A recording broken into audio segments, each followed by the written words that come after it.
অন্য একটা ছেলেকে এনে বেডরুমে সময় কাটায়। আমি না বিশ্বাস করতে পারতেছিলাম না নিজের কানকে। আমি কি শুনলাম?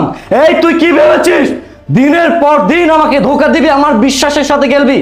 আমি কিচ্ছু জানতে পারবো না, কিচ্ছু ধরতে পারবো না। আফসোস, তোর এই চিন্তাটা ভুল। উপরে একজন আছেন, তিনি সবকিছু দেখছেন, তিনি সবকিছু নিয়ন্ত্রণ করছেন, তিনি কখনো অন্যায় সহ্য করেন না। এই বেঈমান নারী, তুই তোর অবস্থানটা ভুলে গেলি কিভাবে? রাস্তায় রাস্তায় পাগলের মতো ঘুরতি, তুই তো একটা টোকাই ছিলি। তোর মতো টোকাইকে রাস্তা থেকে তুলে এনে আমি ভালোবেসে বিয়ে করেছি। শুধুমাত্র তোকে বিয়ে করার কারণে আমি আমার ফ্যামিলিকে ছেড়েছি। যে মা আমাকে 10 মাস 10 দিন গর্ভধারণ করেছে, যে বাবা আমাকে কষ্ট করে লালন পালন করেছে, তাদেরকে ছেড়েছি। শুধুমাত্র তোকে ভালোবাসার কারণে আমি আমার চাওয়া পাওয়াকে বিসর্জন দিয়েছি।